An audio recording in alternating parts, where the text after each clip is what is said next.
Era la reina más famosa de Europa. Y una mañana de 1793 recorrió las calles de París en una carreta descubierta camino a la guillotina. Llegó a Francia a los 14 años con todo y no comprendió casi nada de ello. El año era 1770.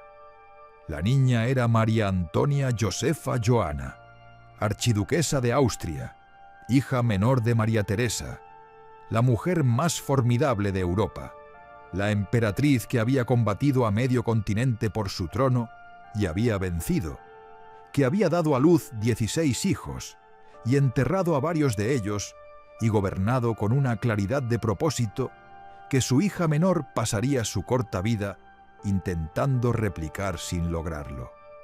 María Antonia era bonita y encantadora, y no especialmente intelectual, lo que sus tutores habían señalado con cierta inquietud, y su madre había señalado con bastante más, porque María Teresa comprendía que una niña bonita, encantadora, y no especialmente intelectual, era exactamente el tipo de persona que una corte como Versalles devoraría, viva. Tenía razón. Solo tardó más de lo que nadie esperaba, y al final no fue únicamente Versalles quien devoró. El matrimonio había sido arreglado por razones que nada tenían que ver con María Antonia y todo que ver con la revolución diplomática de 1756. Uno de los grandes realineamientos estratégicos de la historia europea, en el que Francia y Austria, enemigos hereditarios durante 2 siglos, se convirtieron en aliados frente al poder ascendente de Prusia e Inglaterra. Las alianzas de ese tipo requerían ser selladas, y el sello preferido de las grandes potencias era un matrimonio real, y las piezas disponibles eran María Antonia y el delfín Luis, heredero al trono francés. Ella tenía 14 años, él 15. Ninguno de los dos fue consultado. Antes de cruzar a Francia, ella pasó por una ceremonia en la frontera que encapsula, con una precisión que ningún novelista podría mejorar, lo que su vida estaba a punto de convertirse. Le despojaron de todo lo austriaco, su ropa, sus damas de compañía, incluso su perro, el pequeño spaniel que había traído de Viena, le fue arrancado de los brazos en la frontera, porque era austriaco, y la delfina de Francia no podía traer nada extranjero al reino que estaba a punto de habitar. La condujeron a través de un puente, literalmente, de un grupo de funcionarios a otro, y del lado francés había ropa francesa, y damas de compañía francesas, y protocolo francés, y nada, absolutamente nada, que la conectara con los 14 años que ya había vivido. Se quedó de pie en el puente con su nueva ropa francesa, rodeada de sus nuevas damas de compañía francesas, y comenzó el proceso de convertirse en otra persona. Nunca lo terminó del todo. Esa es, en cierta manera, toda la historia. Versalles era el escenario más espectacular del mundo, y había sido diseñado exactamente para eso, no como un palacio en el sentido ordinario, sino como una máquina para la producción de majestad.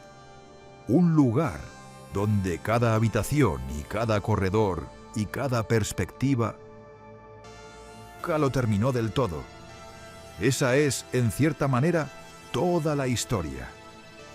Versalles era el escenario más espectacular del mundo, y había sido diseñado exactamente para eso, no como un palacio en el sentido ordinario, sino como una máquina para la producción de majestad. Un lugar donde cada habitación y cada corredor y cada perspectiva nunca lo terminó del todo. Esa es, en cierta manera, toda la historia. Versalles era el escenario más espectacular del mundo, y había sido diseñado exactamente para eso, no como un palacio en el sentido ordinario, sino como una máquina para la producción de majestad. Un lugar donde cada habitación y cada corredor y cada perspectiva nunca lo terminó del todo. Esa es, en cierta manera, toda la historia. Versalles era el escenario más espectacular del mundo y había sido diseñado exactamente para eso, no como un palacio en el sentido ordinario, sino como una máquina para la producción de majestad. Un lugar donde cada habitación y cada corredor y cada perspectiva nunca lo terminó del todo. Esa es, en cierta manera, toda la historia. Versalles era el escenario más espectacular del mundo y había sido diseñado exactamente para eso, no como un palacio en el sentido ordinario, sino como una máquina para la producción de majestad. Un lugar donde cada habitación y cada corredor y cada perspectiva nunca lo terminó del todo. Esa es, en cierta manera, toda la historia. Versalles era el escenario más espectacular del mundo y había sido diseñado exactamente para eso, no como un palacio en el sentido ordinario, sino como una máquina para la producción de majestad. Un lugar donde cada habitación y cada corredor y cada perspectiva nunca lo terminó del todo. Esa es, en cierta manera, toda la historia. Versalles era el escenario más espectacular del mundo y había sido diseñado exactamente para eso, no como un palacio en el sentido ordinario, sino como una máquina para la producción de majestad. Un lugar donde cada habitación y cada corredor y cada perspectiva nunca lo terminó del todo. Esa es, en cierta manera, toda la historia. Versalles era el escenario más espectacular del mundo y había sido diseñado exactamente para eso, no como un palacio en el sentido ordinario, sino como una máquina para la producción de majestad. Un lugar donde cada habitación y cada corredor y cada perspectiva nunca lo terminó del todo. Esa es, en cierta manera, toda la historia. Versalles era el escenario más espectacular del mundo y había sido diseñado exactamente para eso, no como un palacio en el sentido ordinario, sino como una máquina para la producción de majestad. Un lugar donde cada habitación y cada corredor y cada perspectiva nunca lo terminó del todo. Esa es, en cierta manera, toda la historia. Versalles era el escenario más espectacular del mundo y había sido diseñado exactamente para eso, no como un palacio en el sentido ordinario, sino como una máquina para la producción de majestad. Un lugar. Wagner fue. Luis le dio dinero, una casa junto al lago y la promesa de un teatro propio. Para Luis, aquello fue casi una experiencia religiosa. Wagner había creado los mundos en los que Luis quería vivir y ahora estaba aquí, en persona, a un paso. Los dos hombres se conocieron por primera vez en mayo de 1864 y, según todos los testimonios, el encuentro fue electrizante. Luis, con apenas 18 años, hablando con su ídolo con una intensidad que claramente conmovió incluso a Wagner, que no era un hombre fácil de conmover. El compositor escribió después que el joven rey comprendía su obra como nadie más jamás lo había hecho, captando no solo la música, sino la filosofía que había detrás, las ideas sobre el mito, la redención y la naturaleza del espíritu alemán que Wagner había intentado expresar durante décadas. Pero Wagner no era solo un artista, era ruidoso, dogmático y caro, y empezó a involucrarse en la política bávara gracias a su acceso al rey. Los ministros y consejeros de Luis estaban furiosos. En menos de 2 años le dieron un ultimátum. Wagner tenía que abandonar Múnich, o el gabinete dimitiría. Luis quedó destrozado, pero tomó la decisión. Mandó a Wagner a Suiza, siguió pagando sus facturas a distancia, y con el tiempo financió la construcción de un teatro para él en Bayreuth, lo suficientemente lejos de Múnich como para estar a salvo. Ese teatro sigue en pie hoy y sigue albergando el festival de Wagner más famoso del mundo cada verano. Pero la expulsión de Wagner marcó la pauta de todo lo que vino después. El mundo quería que Luis fuera un rey de cierta clase. Él quería ser algo completamente diferente. Y esa brecha no iba a cerrarse jamás. Con el paso de los años, Luis se fue retirando cada vez más de la vida pública. Dejó de asistir a las reuniones de gobierno. Dejó de recibir visitas. Se comunicaba con sus ministros mediante notas escritas que pasaban los sirvientes.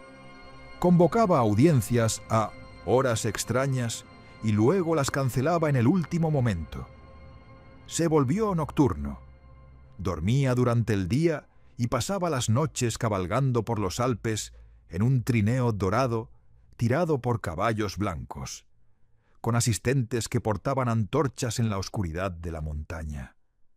La escena era tan teatral, tan deliberadamente parecida a algo sacado de una ópera, que parecía menos el viaje de un rey y más el de un hombre que había decidido convertir toda su vida en una representación. Las noches que pasaba solo en las montañas no eran del todo solitarias, o al menos no del todo silenciosas. A veces hacía que su cochero detuviera el carruaje ante granjas remotas y pedía a los atónitos ocupantes que le dejaran entrar a mirar. Curioso por saber cómo vivía la gente corriente de Baviera. Pagaba el privilegio generosamente, y más de una familia rural se quedó con una pequeña fortuna y una historia desconcertante sobre el rey sentado a su mesa de cocina, preguntando sobre sus cosechas. No era indiferente a sus súbditos. Simplemente encontraba insoportable la formalidad de la vida cortesana. Los rituales diseñados para mantener una cuidadosa distancia entre la realeza y todos los demás. En las montañas, sin ceremonia alguna, podía ser algo más parecido a una persona de verdad. Tampoco se casó nunca. Hubo un compromiso con su prima Sofía en la década de 1860, pero fue aplazado una y otra vez hasta que se deshizo del todo. Formó amistades intensas con hombres, mozos de cuadra, actores, miembros de su casa, que iban más allá del apego normal. Y aunque la naturaleza exacta de esas relaciones no puede probarse con el registro histórico, eran conocidas en la corte y se convirtieron con el tiempo en una arma más en manos de quienes querían deshacerse de él. La Baviera de la década de 1880 era una sociedad católica profundamente conservadora. La red de rumores en torno a la vida privada de Luis era despiadada, y quienes los difundían sabían exactamente lo que hacían con esa información. Mientras tanto, las deudas seguían creciendo.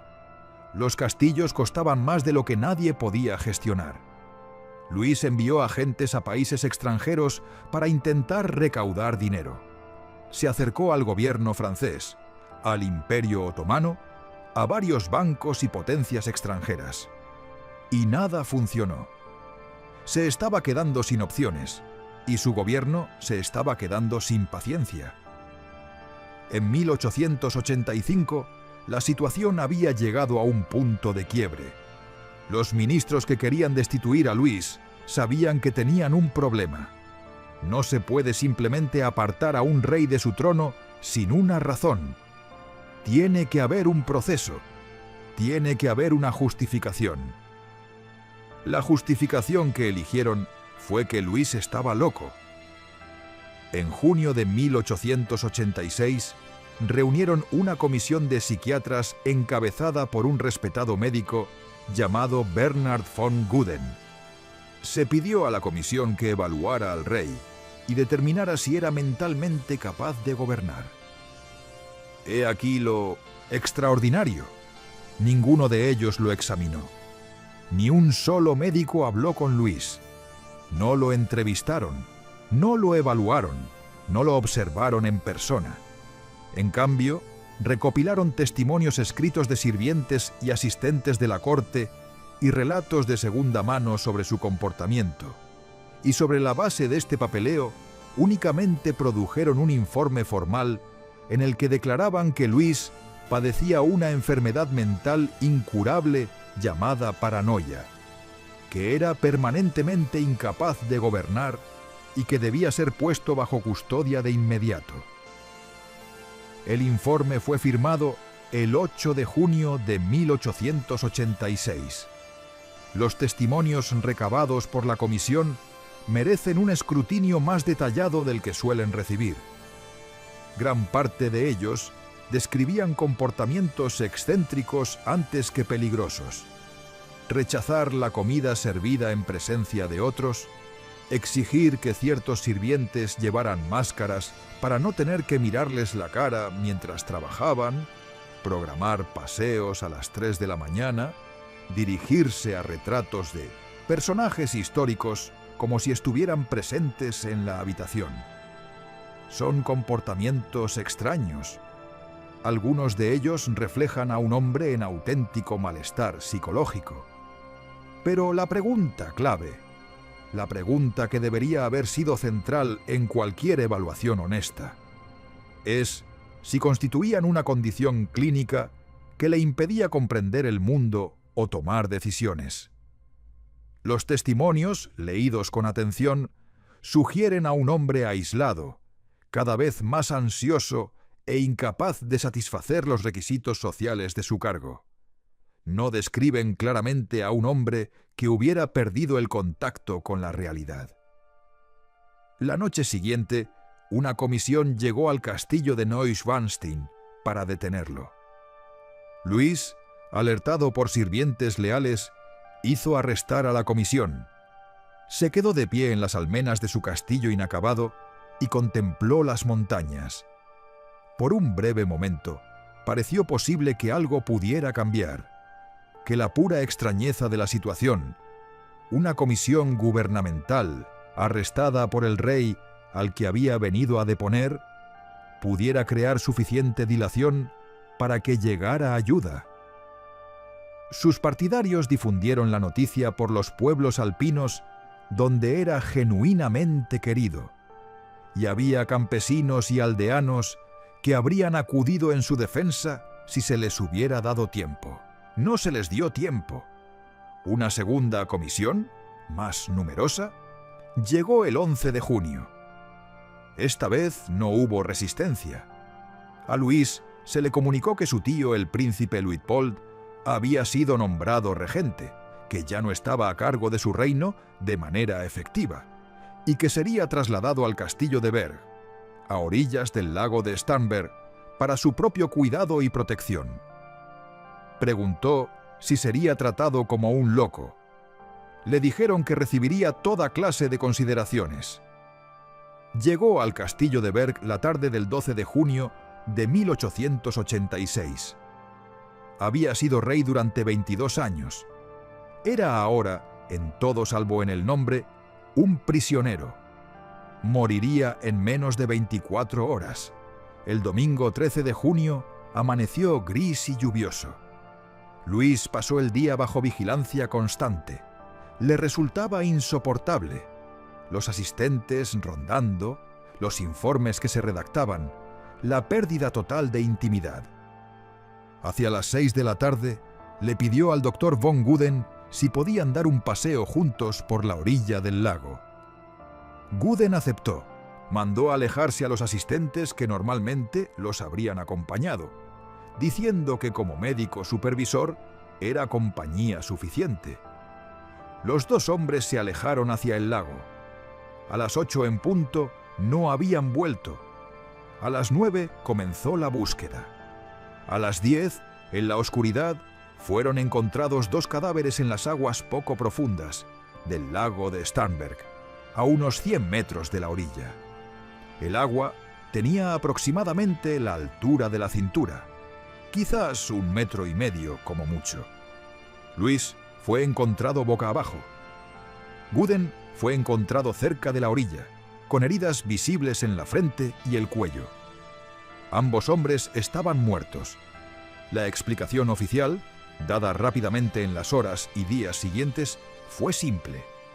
Luis había intentado escapar nadando a través del lago. Guden había intentado detenerlo. Habían forcejado y ambos se habían ahogado. Era una historia ordenada. No hacía preguntas difíciles ni señalaba a nadie con el dedo. Y fue aceptada, oficialmente, casi de inmediato. Pero desde el principio hubo graves problemas con ella. Luis sabía nadar. Era algo bien conocido. Varias personas que lo habían conocido durante años lo confirmaron. Era un hombre alto y fuerte, y la idea de que se ahogó en agua que le llegaba a la cintura, agua en la que podría haberse puesto de pie, es muy difícil de explicar. Las heridas de Guden tenían incluso menos sentido. Su frente había recibido un golpe con suficiente fuerza como para dejar marcas claras, y su cuello mostraba señales de estrangulamiento. Esas no son las heridas de un hombre que se ahogó en una pelea. Son las heridas de un hombre que fue atacado. Luego estaba el detalle más revelador de todos. La autopsia de Luis no encontró agua en sus pulmones. Cuando una persona se ahoga, el agua entra en los pulmones en los últimos momentos de vida. Es la firma médica del ahogamiento. La ausencia de agua en los pulmones significa que Luis no estaba respirando cuando entró en el agua. O ya estaba muerto, o no había permanecido en el agua el tiempo suficiente para inhalar. Si Luis no se ahogó, ¿qué lo mató?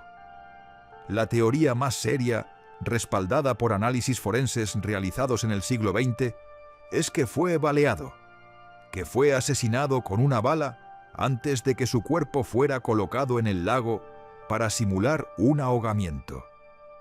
Los investigadores que examinaron las notas originales de la autopsia señalaron un detalle que fue silenciosamente omitido del resumen oficial. Las descripciones del cuerpo eran compatibles con una herida de bala en la espalda. Un abrigo que pertenecía a Luis, recuperado del lago, resultó tener agujeros que no podían explicarse por ahogamiento ni por un forcejeo ordinario. Estos detalles no fueron investigados en su momento. La investigación fue cerrada en cuestión de días. Eso significaría que no solo fue depuesto, fue asesinado. Y el asesinato fue encubierto con una historia oficial que todos los que estaban en una posición de autoridad aceptaron y cerraron lo antes posible. Nunca se celebró ninguna investigación pública seria. Las preguntas no fueron alentadas.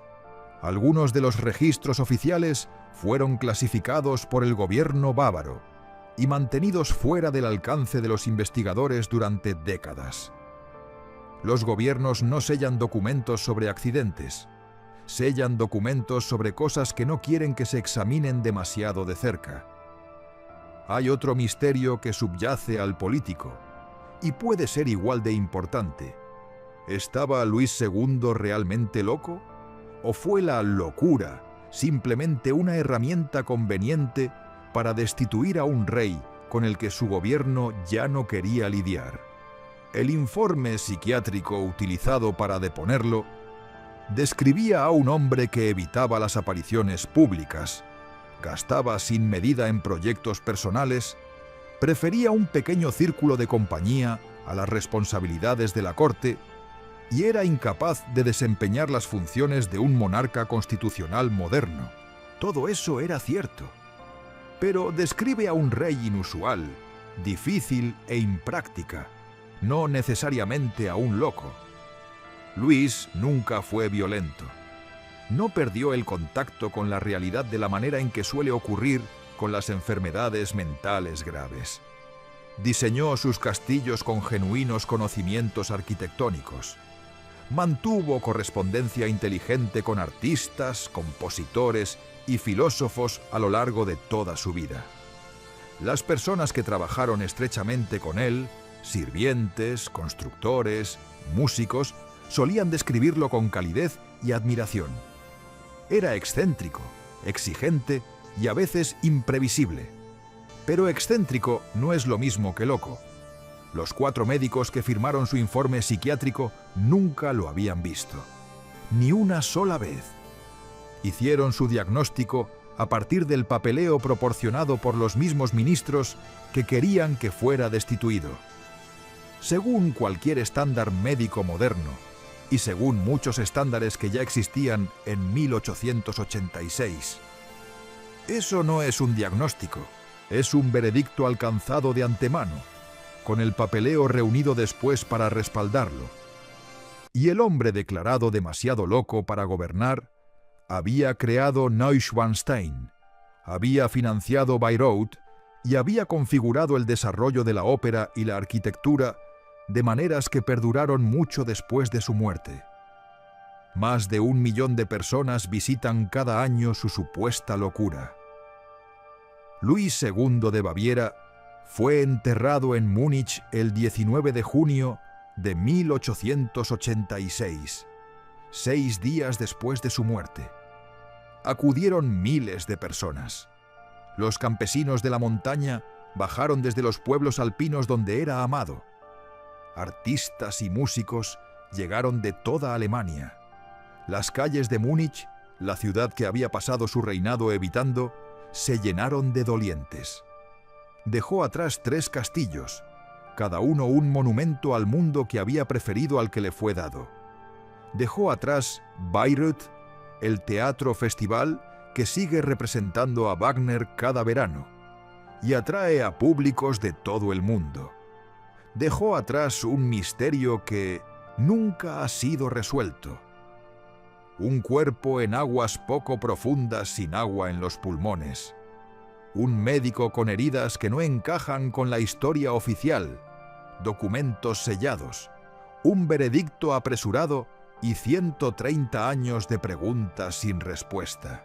¿Estaba loco? La evidencia dice que probablemente no. O al menos no en ningún sentido clínico significativo. ¿Se ahogó? La evidencia dice que probablemente no. ¿Fue asesinado? La evidencia dice que posiblemente sí. Posiblemente por agentes de un gobierno que lo había declarado loco sin examinarlo y que necesitaba que la historia terminara antes de que pudiera ser cuestionada. El lago de Starnberg está tranquilo ahora.